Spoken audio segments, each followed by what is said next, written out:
Thanks. Yay. It feels good to be back, right? All right, since we're We're on recording, should now. we do this? Can't even hear. There's definitely going to need to be an edit now. We know. It's the best part. Are you using AirPods? Me, no. I'm not going to use AirPods right now. No, definitely not. No, just the microphone. Wait, I should You know turn what? that. I like having you in my ear. Changing my mind. So, Terrence Roche, welcome to the Beautiful Questions podcast. We're so happy to have you here. I'm so happy to be here too. Dramatic music comes in Yes. right back. Yeah. We've been wanting to have this conversation, this beautiful conversation, for quite a while. It's true, Right? Terrence. We've been Yeah. we've been chasing you for years. Finally caught up.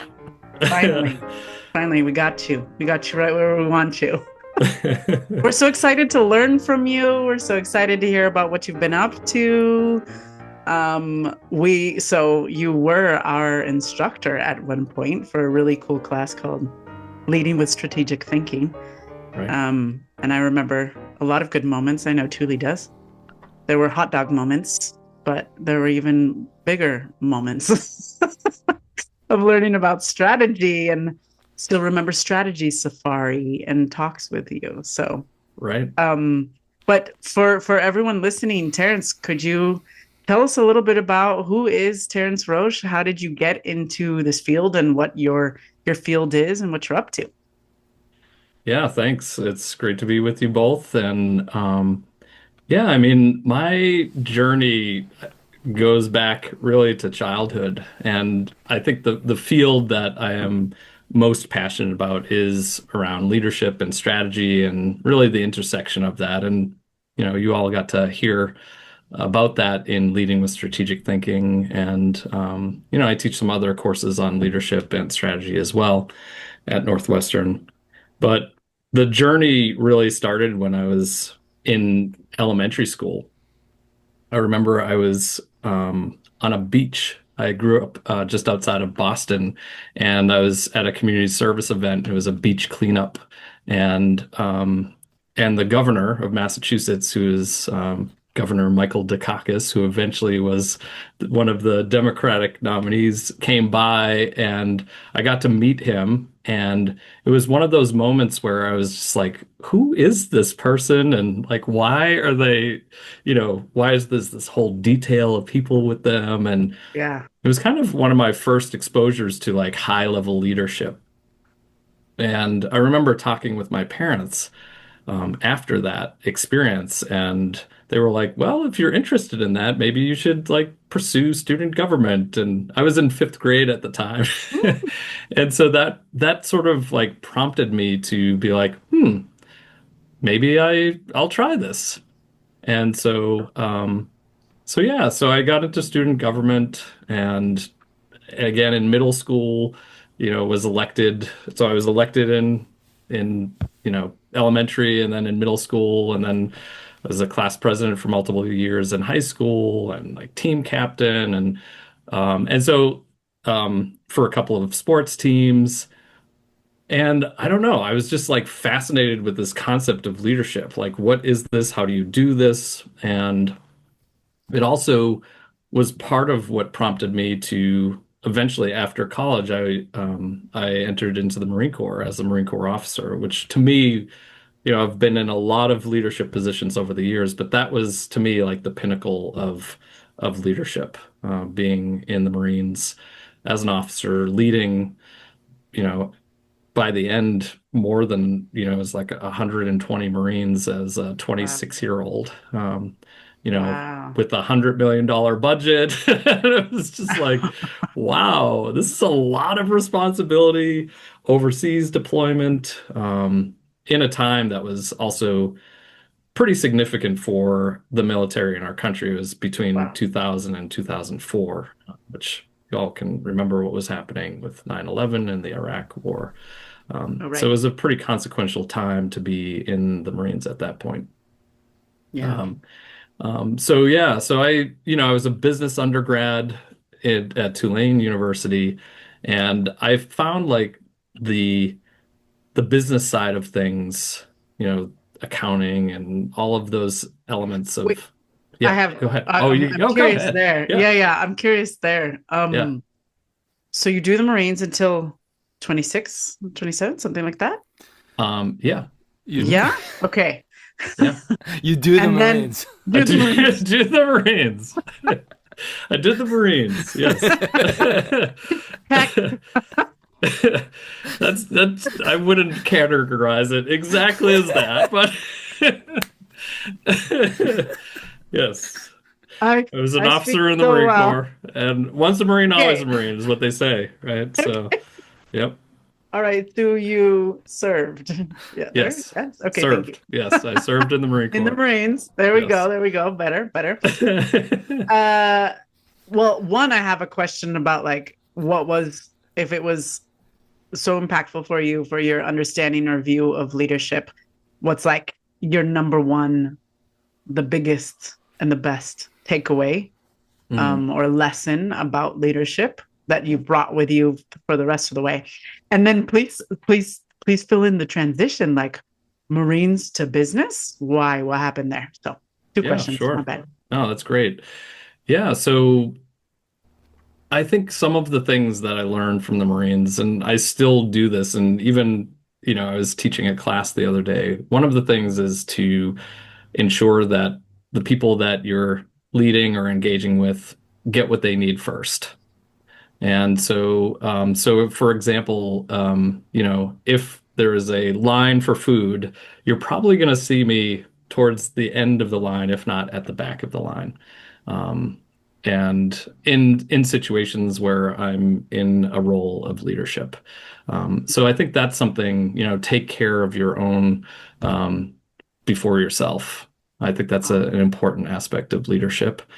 I think another one that I learned early on in the Marines was you can you can disagree with people who are above you, even in the Marine Corps, believe it or not. But once a decision is made, it becomes an order, and you really need to take that and accept that, and not only accept it, but essentially make it your own. And so when I was given directives or a decision was made, then I would take that. And even if I wasn't 100% on board with it, I would make it my own and share this is what we're doing. And so there would be no daylight between the people above me. I was never saying like, oh, Major so and so said this, so we need to do this. It Yeah. was nope, you know, this is mine, and this is why we're going to do it. So I think that's another piece of leadership that I think is really important is being able to find yourself in environments where you can disagree and respectfully disagree prior to a decision being made, but at the end of the day, when it is made, you make it your own. So those are a couple of lessons that I had learned early on there. Thank Yeah, you. yeah. I think yeah, and then there were other there were other larger contexts at that time. So this is one of those things where I think I had some disagreement around our foreign policy at the time. So this is somewhat of a story. And Yeah.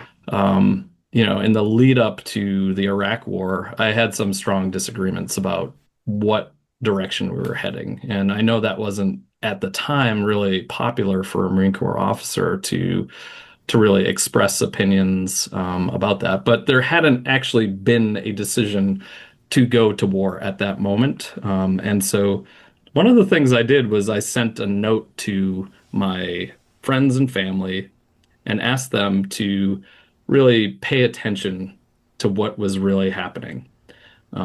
And for me, it wasn't because I had special information. It was really because I was just reading the newspaper and looking at and trying to think through the logic of why are we actually going to a war in Iraq? And putting my colleagues' lives on the line. And so I think, I sent an email to my friends and family, and what ended up happening is that email was the equivalent of what a viral social post would do Oh, today. yeah. And people ended up forwarding it to other people and other people. It went around the world multiple times. I was getting emails back from people in Australia and Canada and What? different countries all over the world that You were, went viral. yeah. Wow. And it also ended up getting back to a three-star general on the West Coast, and I had that eventually made its way back to me as well. Wow. And so, there were some light consequences around that. But I had respect for my commanding officer who had to have a conversation with me. And I think he also respected me, in my opinion. Wow. But I think about those types of moments where, um, that it does take some courage. I think leadership, oftentimes there are certain moments where you have to take a stand around something that you really fundamentally believe that it may be misaligned with your own values and beliefs.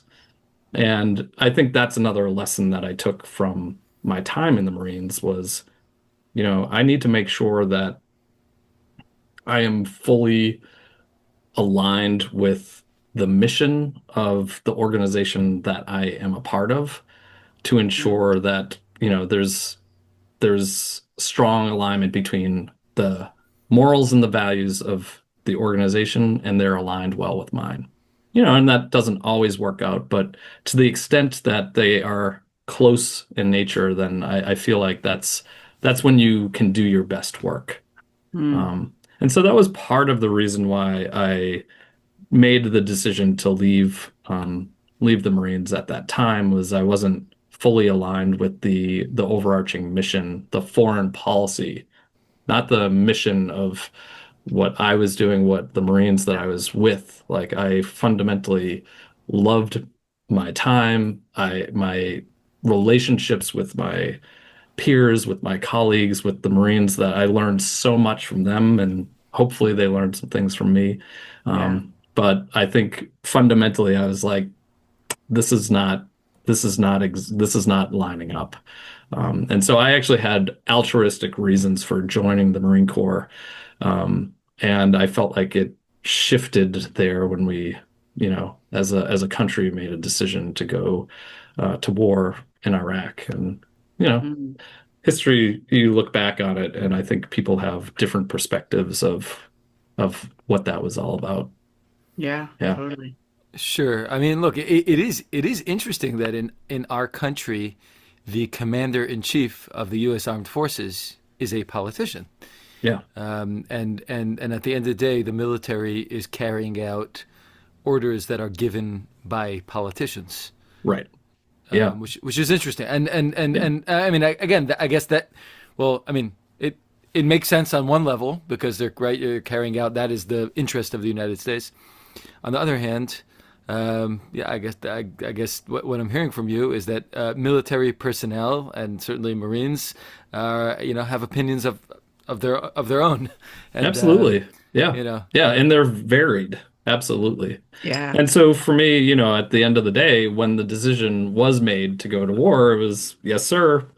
sure, we're gonna we're gonna go ahead and execute on that mission, and I did absolutely, fully. And the the rationale for me at that point was I'm gonna do everything I can to make sure that again I'm taking care of my colleagues, my Marines that I'm serving with, and that was the true motivation for me was we've got to, again put the Marines ahead of myself and make sure that they are well taken care of. yeah. Yeah. All right, so I want to get back to your story. Yeah. Yeah. But I do have one question. So, my perception, and please correct me if my perception is wrong, from friends that I've spoken to that have served in different branches of the military, is that like a place like the Marines is in a way has a representation that can be a microcosm of the United States. There are people there serving there from different socioeconomic backgrounds, different religions, different racial backgrounds. I mean, all of that, which is a very special thing. And at the end of the day, your rank is really what matters. Your hard work is what matters, not really where you came from or anything like that in the military. In theory, that's what I would think. So I'm curious, if that's true, and also like what being in an environment like that can teach us today in America, especially given kind of a complex place that we're in now and place that we're always in. Yeah. No, for me, this was the highlight of the Marines for me too, was to be with an exceptionally diverse group of individuals. Like you said, socioeconomic backgrounds, people from urban centers, from rural, from suburban, Mm. every part of the country and beyond. And it is something that is special that you're able to bring people together to really focus in on a particular operation, a mission, and at the end of the day, when you get down to it, in some of those more stressful situations, whether it's in training or in in other more deployments or other things like that, you really find that it just comes down to the character of the individuals. You don't really look as much at, I'm male and you're female. I'm white, you're black.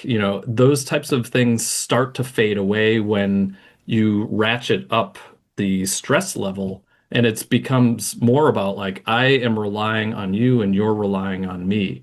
And so some of those social constructs that are highly present in our country in other settings, it's not to say that they're not there. They are. They are in the military, but there are certain contexts and settings where that tends to fade away when the pressure and the stakes are much higher. And it Mm. just comes down to relationships, loyalty to each other, the character and who we are as human beings, wanting to make sure that we're taking care of one another. So it is really interesting. Language, I was on a deployment and it was like we had English speakers, we had Spanish speakers, we had people from the Philippines, that was their primary language. It was really interesting being in a very small environment and hearing multiple languages Yeah. being spoken throughout the day. Yeah, it was cool. It was great. I loved it. That's so cool. Yeah. I mean, it is interesting because like a lot of I feel like a lot of leadership, just like the study of leadership in general, my understanding comes from military, right? That is kind of the quintessential example of where leadership comes to play. Um, I'm curious, like how much of that translates into like the business world or into work corporations in America. Yeah, I think it's for me, I think about like I had 6 months of straight leadership training before I even started leading, Yep. Wow. really. And before that, it was 4 years of training. So it's like, my full-time job was leadership training for 6 months. And then it Wow. was like, okay, now you're ready to go ahead and lead Marines. And so yeah, so I think there's an incredible amount of focus on leadership in the Marine Corps. There's whole leadership principles. JJ did tie buckled. That there's a whole acronym that has this whole What is thing. it? Tell us. What does that Oh mean? no, Oh, can I'm you? gonna have to Oh, look that one oh, up okay. again. It's All been a right, all while. right. Okay, fair, We'll fair. just Google it. Yeah, Yeah, actually, okay. yeah, I would Yeah, be doing that right now. yeah. All right. Don't tell anyone. I All can't good. remember all of Oh, them. It's okay. It's okay. Yeah, it's been a yeah, few years. yeah. All good. Integrity. Yeah, Sure. probably. Yeah. But the 6 month Definitely. training thing, Yeah. wow, I would Yeah. do if all people leaders in Yeah. organizations, Right. even just to had to have 2 weeks Right. or a month Yeah. of training, or Right. even just training, Or even just any training. Right. even just I any, know. because Yeah. most And there's, organizations promote without, much of right. training at all. Right. Yeah, so you It's get to true. simulate all of that. It's like, okay, I'm leading a platoon. I'm, in lots of different contexts and lots of different settings. And that is really helpful in that training situation. And then you get out there and you're like, okay, it's now I have, a platoon of Marines. It's like, here's 30 people that right off the bat, I'm 22 years old or 23. Yeah. And eventually that responsibility grows to like hundreds in a relatively short amount of time. And so there's a lot of being a Marine Corps officer, there was a lot of, the technical side that you had to learn, but much of that was there were people that had been in the Marines for 20, 22 years, like that had all that technical expertise and were, these are senior enlisted staff members that I worked closely with. A lot of what I dealt with was the interpersonal side of things. Okay, like, hey, Lieutenant, something's going down here with so and so and so and so. Like, and so Yeah. what I was finding was again, I was starting to say like the technical side of things wasn't as challenging to me. It was about the human relationships and like figuring out how are we going to work through this conflict that we're having here between two members of, and I remember I'd be, you know, explosive things would happen, not actual, artillery or anything, but personalities would Yeah. explode. And I'd be like, I would call people that I could trust and say, hey, I'm having this situation right now. I need to talk through this. And have you ever experienced this? How should I handle this? And those types of things. So I got exposed to not only like things there, but there were also the Marines. It like blends into personal life. Someone's having marital trouble. How am I involved in this?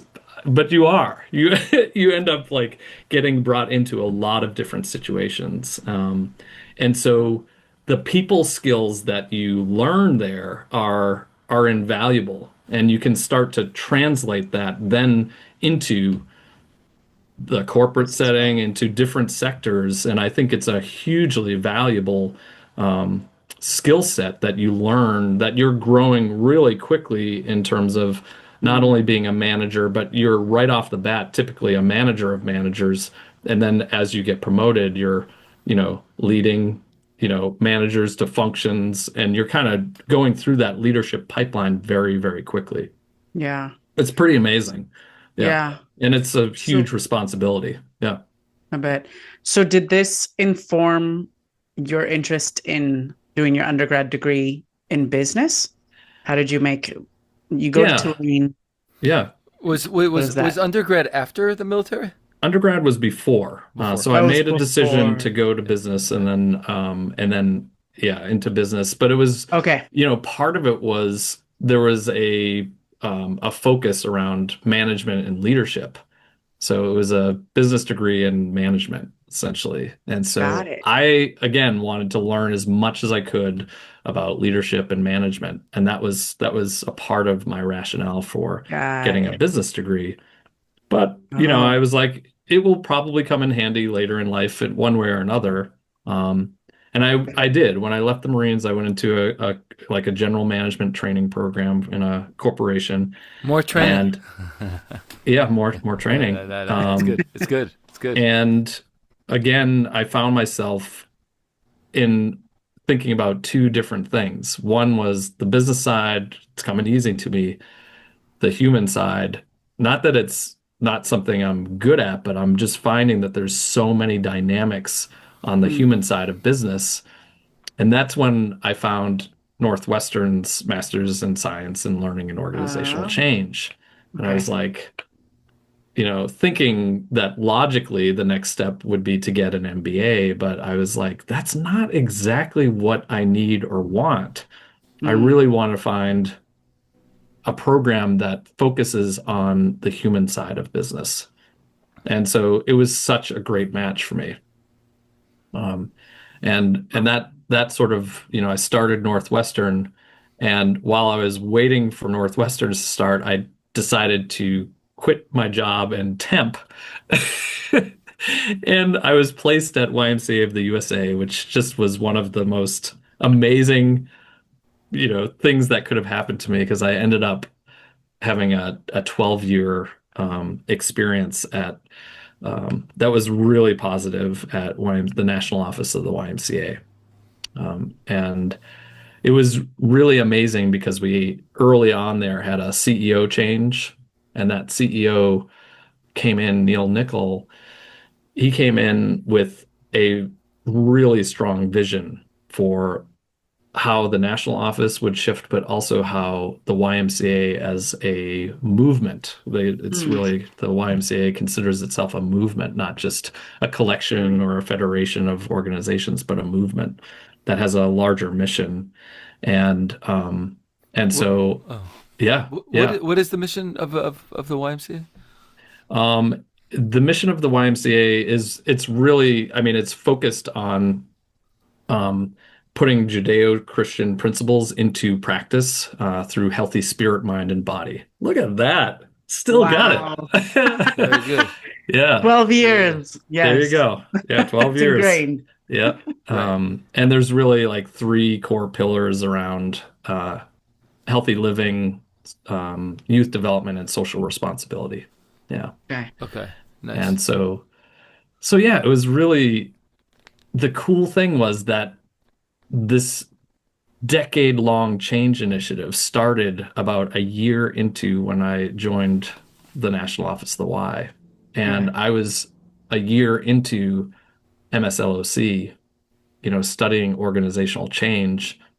And it just there was so much application from what I was learning to what was about to happen that I got hired on to what was at first a very small team.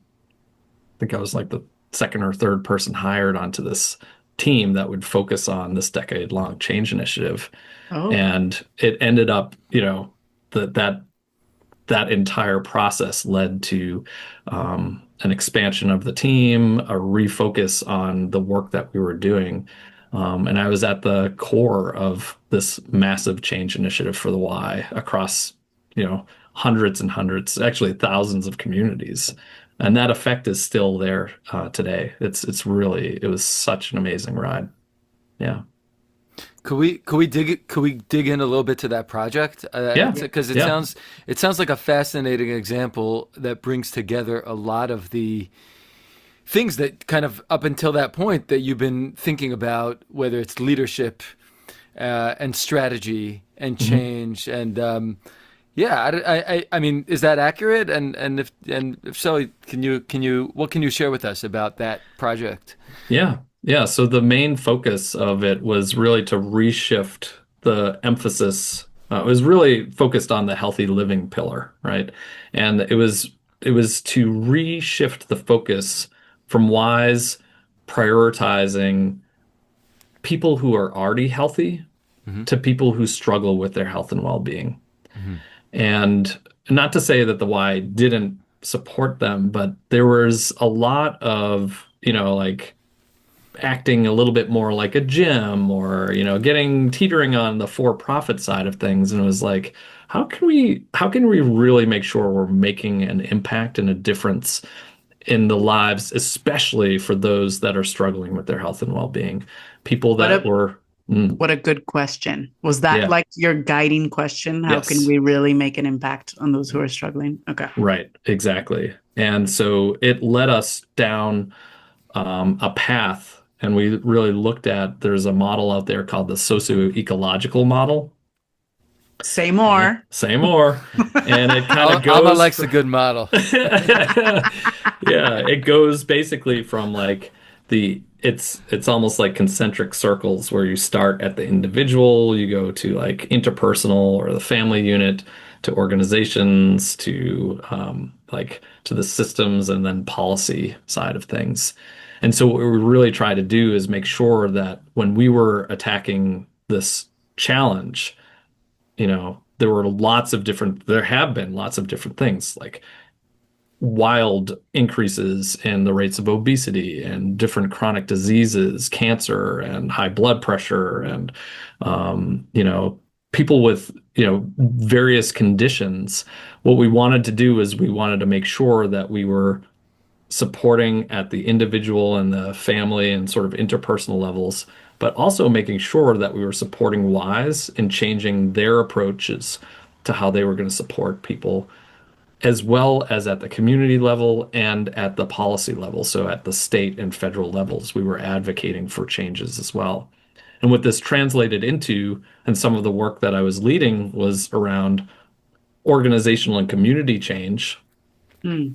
So how do we, help shift even process changes within like accepting people into the YMCA?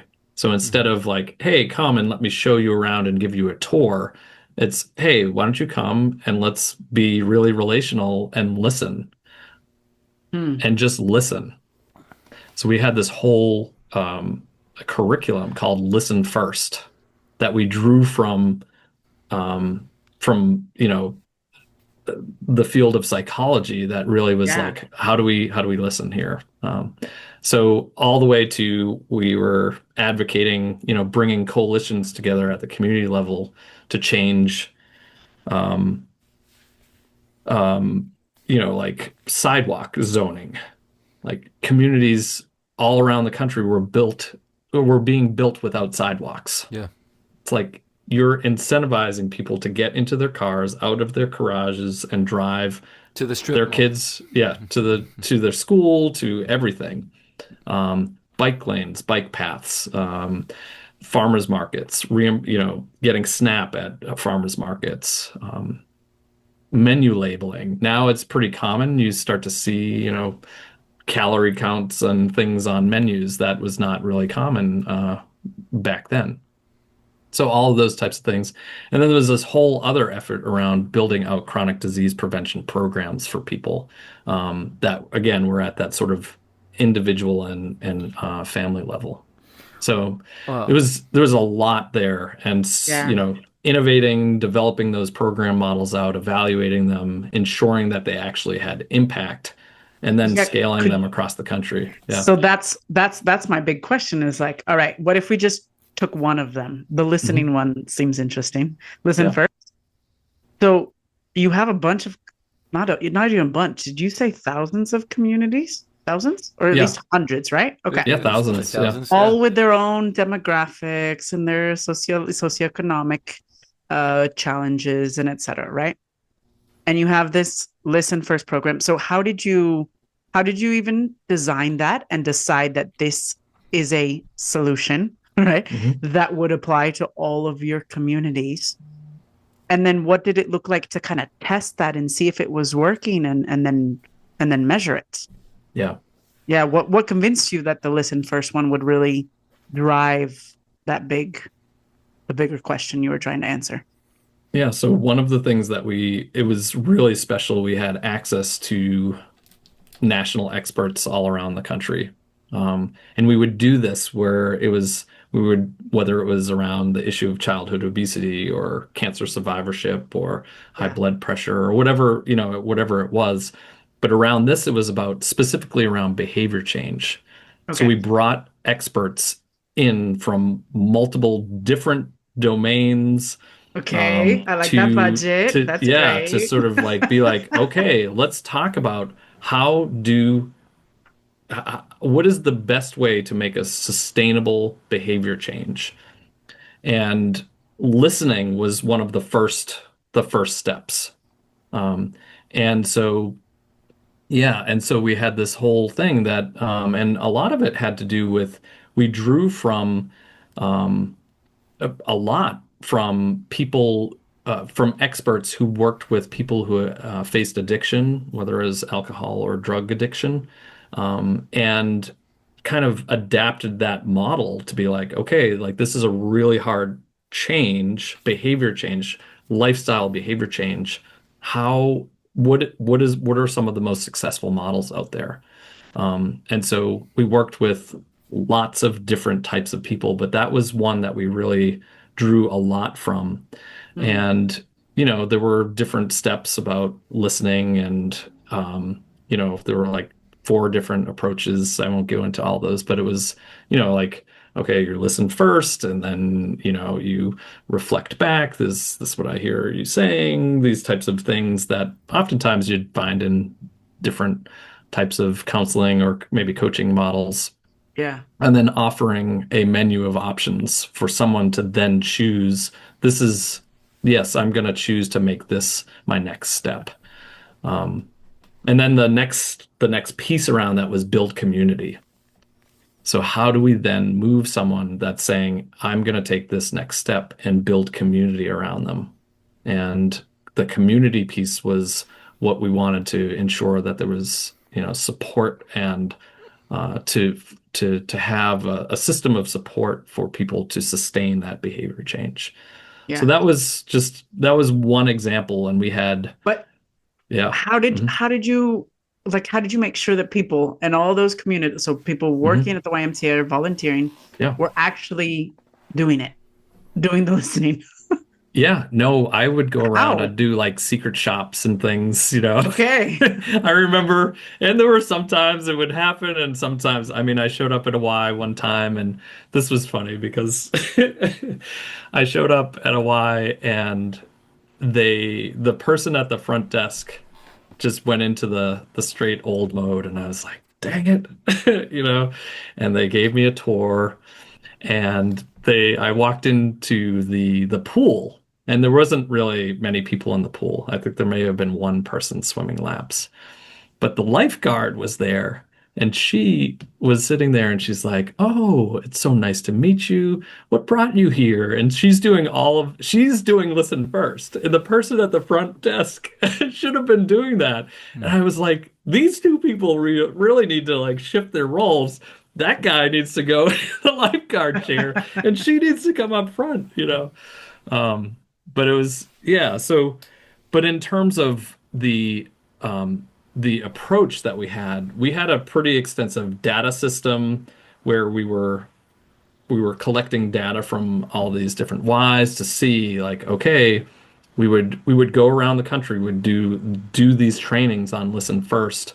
And eventually we got it into the YMCA has one of the most extensive, I think it may be the largest training system, like nonprofit training system in the country. And so eventually we got listen first was kind of off on its own in this like innovation space. We tested it out, and this was kind of a learning methodology that we used. Is this going to work? We would come back, work with those same group of Ys. They would learn and share with each other.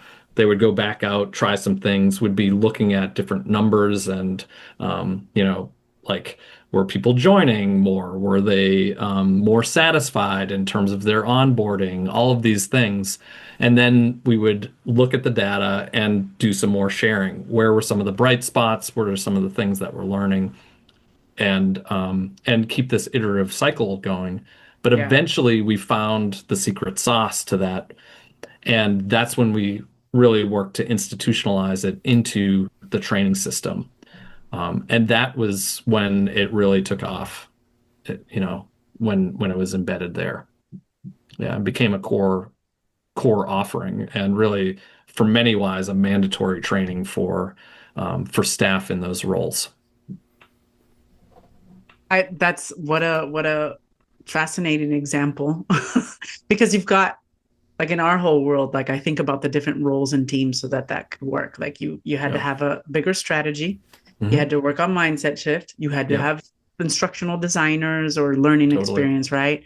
Yep. Then the data Mhm. analysts, the tech. So, like, even if we applied it to maybe like the for-profit world, like, those teams exist, and yet how often in the corporate world, when someone talks about, like, oh, we need to do a culture shift, the most common answer is like they hire a really good speaker. and they have this day, and Yeah. everyone's like, here's some free food and like some event, and like Hmm. we'll decorate the offices, Yeah. and woo, we listen to a speaker talk for an hour about Yeah. something cool, right? And then that's us building culture. Right. Yeah. Like for really just that simple concept, which good job on the branding, listen first, right? Like, and naming and making like the concept easy to grasp, you know, 3 syllables, very Yeah. well done. Yeah, it's also really important for something that big, to be scaled. It's just fascinating because you really had to like stick to it for a long time and do your little prototyping, Right. and then bring in an amazing that you had the data to actually see if it was working or not. um and then I don't know, Tuli, if this went off in your head, but I was like, look at that. To really bring about change, learning is a key enabler, and like widespread learning is a key enabler of actual change, of actual culture change. Yeah. And I don't know, at the end of the 10 years, would you say that it really became a culture where listening was a fundamental practice or way of being and way of doing things? Yeah, I would. And there were intentional decisions that were made all along the way about the why is going to be relational in nature, you know, whereas some other organizations that may have been similar were like, hey, we're going to go down the technology route. The why was very clear. Our sweet spot here is about relationships and focusing on helping people who are struggling with their health and well-being. And so everything that we were doing was focused on that. And yeah, there were thousands and thousands and thousands of policy changes and environmental changes that happened. And I've seen those things come to life. And sometimes it's years later, even where I live right now, I remember we had a community coalition. We were walking down this street, Madison Avenue down here. And I remember, it was the mayor and a number of other, elected officials, as well as people from the faith community and other places, media.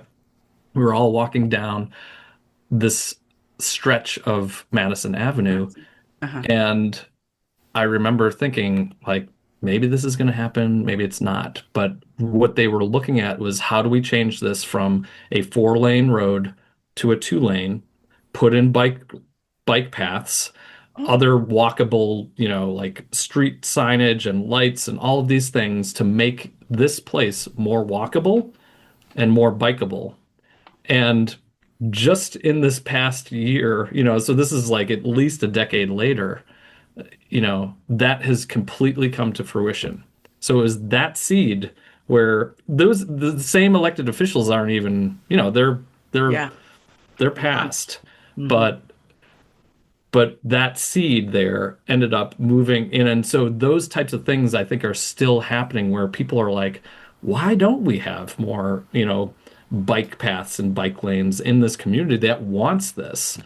And so it's those types of things, those types of things that are definitely still persisting. Some of the programs, many of the programs that I helped to develop are still running in existence in YMCA's all across the country. So yeah, so it's really, and I feel really great about that and learned an incredible amount about the discipline that it takes to take the time to really innovate in a way that draws upon the learning side of things, but also um, to keep true to the overarching mission, like that at the end of the day, like to your point earlier, Alma, is like you've got to be clear on your strategy and then ensure that everything that you're doing programmatically and operationally are aligned to that.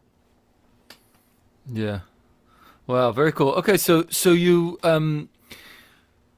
So you work at the YMCA, and I imagine as you're doing this, you also start teaching at the program that you Yeah, graduated from at MSLOC, and you're yeah. teaching and the class which you still teach, and then in more recent years, you decide to go back and do some more school and get a PhD. So what? Tell us what that was about. And Yeah. So clearly I'm like fascinated with the topic of leadership. And so, yeah, I went back to Adler University, which is a graduate school that has a really strong social justice focus to it. And it really grew out of community psychology. And so the focus of the PhD was on organizational leadership, drawing upon, psychology, organizational behavior, but again, grounded in a social justice framework. And so for me, I've spent not only at the Y, but in other leadership positions in other national nonprofits. A lot of the emphasis and focus has been mission based, that is really grounded in social justice work, equity work, racial equity work in particular. And for me, I wanted to find a program that I could continue to learn and grow myself around social justice practices and principles and be a more effective leader when I show up. But also, I had a long-term goal of teaching more. So it's something that I love doing. I love teaching students at Northwestern. And it doesn't feel like work at all, except for maybe the grading. And so I was like, maybe I could do this, do more of this, as I continue to progress in my career. So there was a practical goal there, but also um, you know, a, a desire for self-improvement, as myself as a leader. And so yeah, so I focused in on the study of leadership, and I found it really fascinating to be one of, the things that, you're introduced to is really all the different types and theories of leadership. And one of the things that I found was there is no recognition in almost any leadership theory about the fact that in organizations there are systems of oppression. And so what I mean by that is things related to like that has an ism at the end of it. So sexism, racism, ableism, classism, all these different things. It basically almost every single leadership theory is agnostic to that. They do not mention it, they do not acknowledge it, Doesn't and exist. does Yeah. not exist. Wow. And so when you think about that, it's like we know that there's all these different statistics out there where you've got, look at executive leaders. It's, 7 in 10 of them are white men, and why is it only 1 in 100 executives are black women? So there's something going on here, and it's and it's patently obvious to me that there are systems of oppression that are helping to advance some people, and there's barriers to opportunities for others. Mm. And so I wanted to really explore that, but really to understand, like, what is it? How might people that are in positions of authority and power, even if they're not necessarily leaders, but they have the power and authority, how might they be able to increase their inclusivity and decrease their behaviors that might be exclusive, and in particular around strategic decision making. And the reason why I wanted to focus in on that is because I think strategic decisions are just absolutely critical for an organization's success. And if you can find a way to be more inclusive, to get perspectives that are going to be different than your own, it's more likely that they are going to be more credible in the end. And you're probably going to have better buy-in on the other end if you're hearing people's voices and perspectives and creating a way to almost share the decision making in the end. And so that was the essence of what I was looking at and studying was how might we really look at what are these behaviors that are exclusive and inclusive, and how might we raise and sort of elevate those that are inclusive and reduce those that are exclusive. And so that was the focus of my dissertation. And I found, a lot of really interesting things to look at around psychological safety. Some of the things that you all are familiar with around psychological safety, around decision-making processes, around employee voice and voice behavior. What is that like when you're in the room together? Listen first. Listen first, right? Exactly. I mean, there's all these different threads that sort of tie together. And also thinking about organizational justice but also critical consciousness was another element. So how do we help leaders that maybe have dominant social identities really elevate their understanding of like, yeah, there actually is workplace oppression that exists in your organization, in your company, and how might we really, elevate the thinking around that and the awareness of that so that when you are trying to create these inclusive environments, that's the starting place is like the recognition that wow, there are these barriers to someone that is going to challenge the status quo. It's going to take a lot of courage and effort for someone to stand up, especially if they have marginalized identities, to challenge someone when there might be fear of retaliation, there might be someone that gets fired, like all these things that, someone's trying to like, you know, share their voice and their perspective for the good of that strategic decision, Yeah. and it may or may not be well received because of these other dynamics that are happening that really stem from our societal challenges. So Yeah. that was really what I was focused in on. Wow. Yeah. That's so huge. Okay. Obviously, anyone who has done any research, I mean, Tuli and I, we just did like a little baby amount, right? In our master's in comparison to a whole PhD. So I know you must have so much information and so many, pieces of advice that you could give. But if you could just choose one piece of advice Yeah. or a C-suite leader, what is like, you have 30 seconds with them, what do you tell them? Yeah. I think one of the things Give is me more really, time. That's the first thing I you mean, tell yeah, them. I have Give a me some more lot. time. I have, and one thing, I don't know.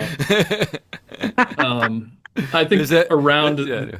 Just to pique her interest. Yeah, yeah. just the 30 seconds to pique her interest. I think one of the things that I found in terms of like the inclusive behaviors was really being intentional about planning for voice inclusion.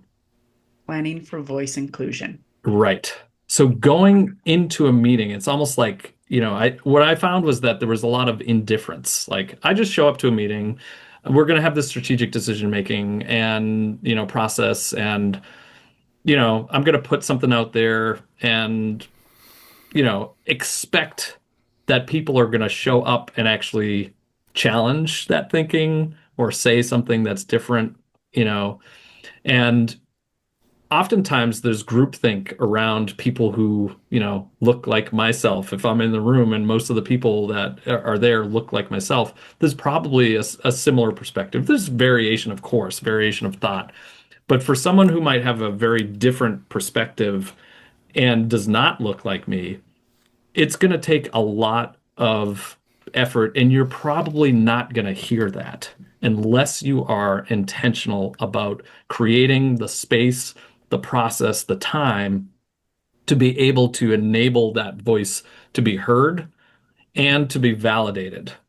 Mm, And not just validated like, oh, thank you for that, but actually taking some sort of action on that, incorporating that voice and that perspective, knowing that they are taking a risk, they are sharing something with you that is going to be likely a different perspective.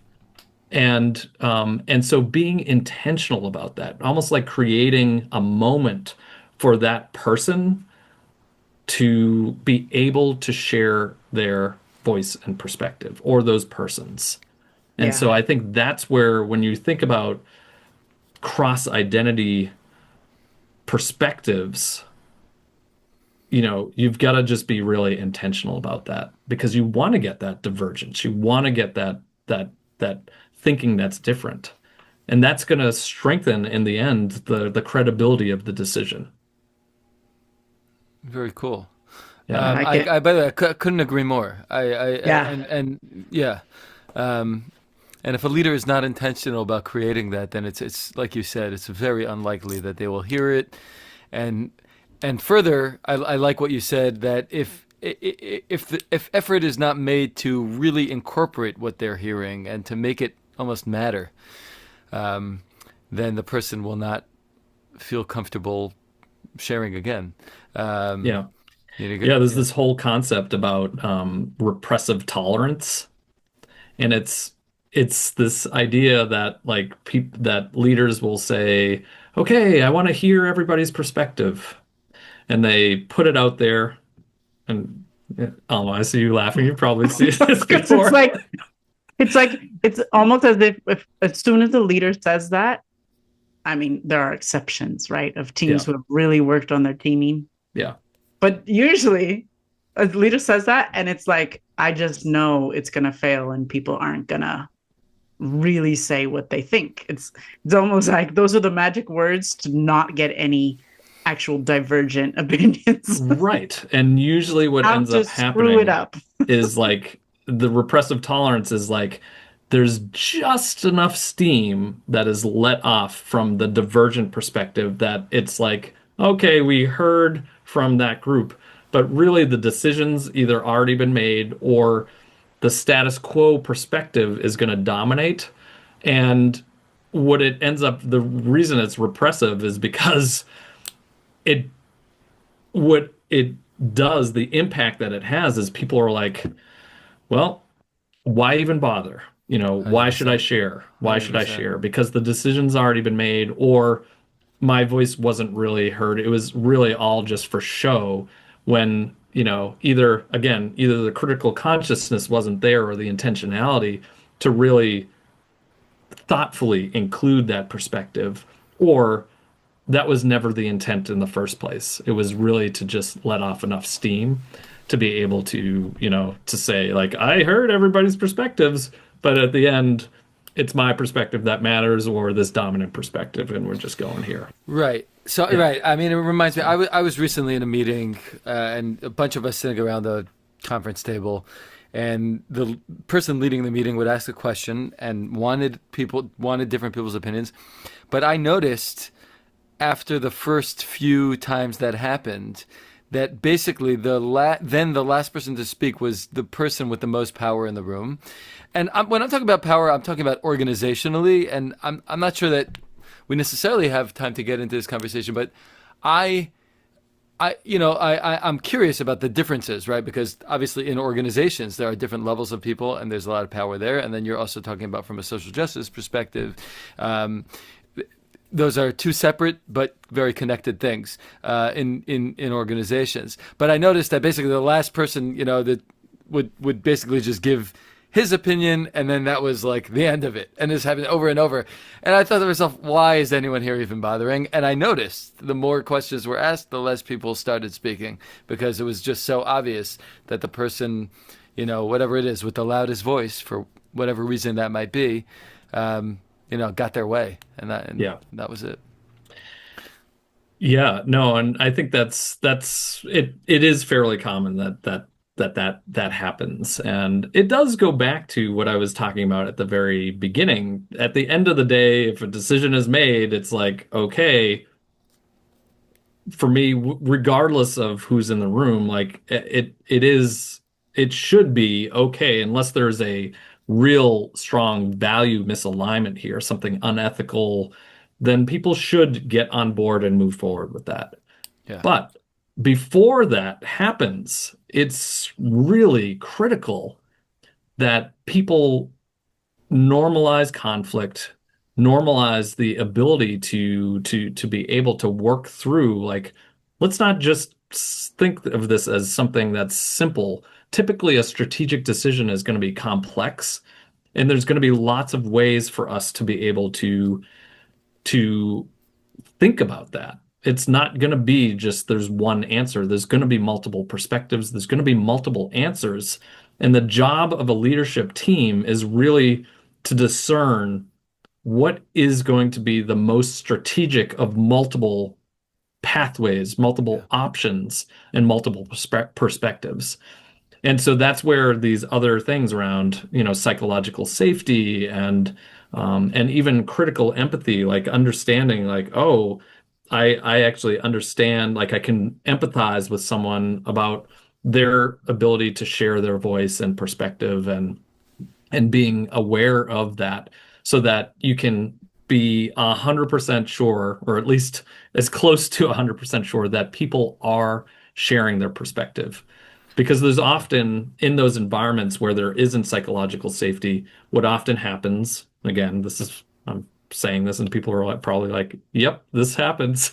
The meeting after the meeting, right? There, Of course. there's the Of meeting after course. the meeting, and oftentimes it's with people who are, who haven't been able to share their voice, or they've Of been shut course. down, or there was no really room for them to share. And the conversation that most often happens is like, oh my gosh, this is a terrible decision, because they're not considering this, this, and this. And I'm close to this, and I know that this is this is going to be really important. And strategy leads into change. Why does change fail? It's often because leaders are not listening to enough voices and perspectives to make the most credible decision. And that, I think, is the reason why strategic change initiatives fail, is not necessarily because of the buy-in, but because they haven't really thought through all of the various perspectives and considerations that are going to help them to make a credible decision that will then, be accepted and, well executed on, because it doesn't make sense. That's very interesting. So you're Mic drop. you just you just took this in a direction that I wasn't even expecting, because you're saying that actually for the quality of the decision, it's so important to really take everyone's voices into account and to make people understand that that's what happened. Otherwise, you're actually not getting to the right decision. So forget about what's right. Forget about doing things for good ideals. I mean, that's good too. But also in terms of just making good decisions, proper listening is going to really is going to help you on that.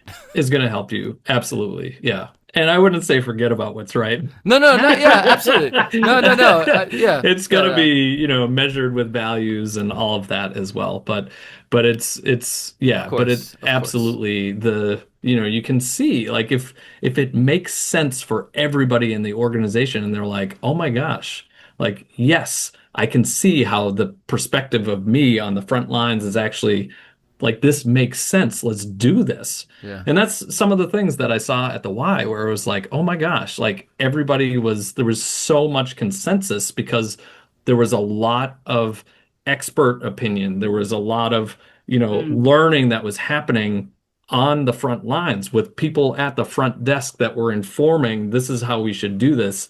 And that eventually got all the way up into this is a pathway that we're gonna take organizationally, that this is working.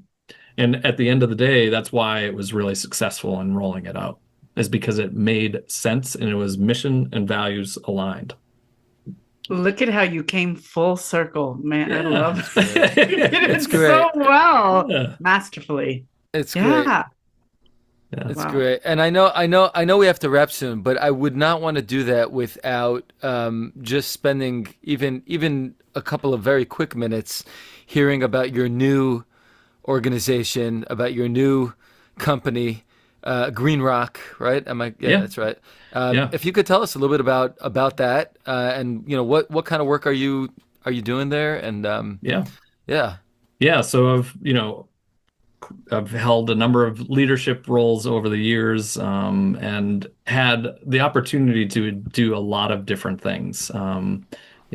leading and supporting program innovation and evaluation and at the Y, as well as learning and development at Start Early, another national nonprofit. And so, at this point where I'm, increasing some of my teaching, I've also started a social impact consulting firm called Green Rock Innovation. And really what we're focused on is strategy and planning, so strategic planning, and really working with organizations to clarify their mission, their vision, their values, and then come up with strategic choices and decisions that are going to align with their overall organizational strategy. The other area is social innovation and design. So, really working, once that strategy is clarified, or if it already is clarified, what programmatic strategies might work. And so this is, the intended audience here are nonprofits, public agencies, maybe government entities, or other organizations that have a social good or a purpose behind what they're doing. Leadership development is another area that, of course, both for leadership teams and leaders as individuals, but also boards of directors, especially of nonprofits. Thinking about board development, which is really critical, ties in with the strategy Top of mind side. for me, by the way. Yeah, Top of mind. absolutely. And then learning and evaluation work as well. So, so it's really, there's a lot of different areas that we can support organizations. And I think right now, in the current context, especially here in 2025, when nonprofits are struggling to understand, what is happening at a macro level, when federal funding is shifting and many organizations are reliant on federal and state funds to be able to deliver services to their constituents. Thinking about like how do we do this? How do we sustain? And Green Rock, the Green Rock metaphor here is really, the color green is really focused on, sustainability and, like you can, it has that element there, but the rock piece is also, stability it's metaphorically focused on stability. And so for me, I really want to make sure that when we work with organizations, it's absolutely relational, but it's focused on how do we use innovation and strategy to help grow or reemerge in a way that is focused on sustainable growth, and not just growth for the sake of growth, that there's real impact on the other end. And so, yeah. So, and then there's a personal side to Green Rock too. It's kind of fun. I actually have a Green Rock here. It's Sure. Connemara marble. And so my both sides of my family are from Ireland, the lineage, and on my mother's side, it's from Connemara. So Connemara marble is actually green, and obviously marble is a type of rock. Oh, cool. And then rock and roach is also another thing. So on my dad's side, it's the Roche name, and roach is a derivative of the word rock. So that's kind of how it was fun to think about this metaphorically and personally in terms of the name of the organization. Oh, Love it. how Rock and cool. Roach. Yeah. Rock and Yeah. Roach. Yeah. Yeah. So yeah, That's so really cool. I'm having a lot of fun with it, and teaching more is also a joy. So Yeah. yeah. Wow, Terrence. What a treat to get to learn from you. Agreed. Thank you for sharing your story. I'm taking with me a few things that come out. I'm taking with me listen first, obviously. Yeah. Strategic change often fails not because of the change part, but because the strategic decisions weren't that credible to begin with. That one I really like. And then the other one about you have to intentionally design for inclusive conversations or meetings. Yeah. With my three. I don't know. Julie, what are you taking with you? I'll add one because all those. Yeah. One thing for me that I think is I think that sometimes leadership training gets a bad rap. Like, oh, another but actually, no. I mean, I think what we learned today is that no leadership training, especially going through scenarios in a very intentional way, is really really critical to developing leaders and leadership and we should continue to encourage leaders in our organizations and we ourselves as as leaders in different capacities should continue to seek out ways to study it and to think about it. I think that's great. Um, and yeah, I mean, Terrence, I hope that I want to already here on the air invite you back for a part two so we can maybe dive deeper into some of these topics. And the advantage of doing it on the air here is, first of all, it's a little more awkward for you to say no if you don't want to.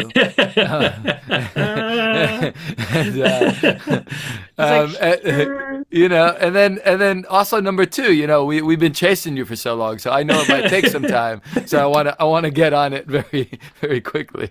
Yeah. No, I would be. I mean, I love this topic, so clearly passionate about it and would be happy to. You two are. I love the storytelling and all of the questions that you ask, and yeah, I think it's a great medium and opportunity for us to learn as a broader community, not just even the three of us here, but be Yeah. able to share different stories and perspectives and ideas. So yeah, I'd be more than happy to come back. Fantastic. Wonderful. Yeah. Alma, you want to take us out with the last question, our final question? Oh no. Yes, I do. I forgot for a second. The big oh no is because I was like, what's the final question? Because we haven't recorded in a few months. And then I'm like, oh yeah. Our final question is, what have you been curious about lately? Oh, what have I been curious about lately? Um, I've been curious about learning from nature. So I've been able to spend a little bit more time, like I was telling Tuli earlier about like walking around and smelling the lilacs. And we had a little bird nest with some robins that settled up on our front porch and like just seeing nature happen.